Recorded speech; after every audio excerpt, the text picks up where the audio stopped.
ఈరోజు Mudra Sankshema Samithi office opening పిలిచినటువంటి MPDO రిటర్ నారాయణ సార్ గారికి, సురేష్ సార్ గారికి, మరి ఇతర జిల్లాలకు వచ్చినటువంటి ముద్రాలు నాయకులకు, మరి నిజామాబాద్ నుంచి వచ్చినటువంటి గంగాధర్ సారు, సుదర్శన్, ఆరోను, కెమెరామెన్, టీవీ అనిలు మమ్మల్ని ఆనందించడం మాకు సంతోషకరమైన విషయం.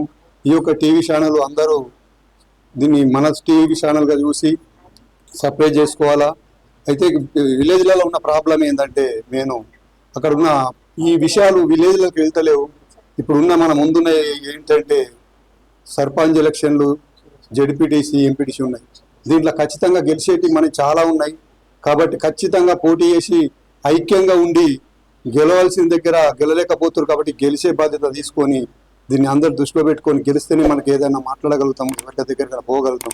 కనీసం ఒక కన్స్ట్రక్షన్లో ఒక 10 ఎంపీటీసీలు, 10 సర్పంచులు వచ్చినా, ఒక జెడ్పీటీసీ వచ్చినా కానీ మనకు వేరే ఉంటుంది.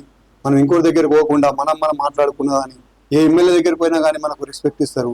లేకపోతే మనం గింతే చేస్తారు, ఇట్లనే చిన్న చూపుస్తారు. కాబట్టి ఇక దీని గురించి జై ముదిరాజ్, జై పెద్దమ్మ తల్లి.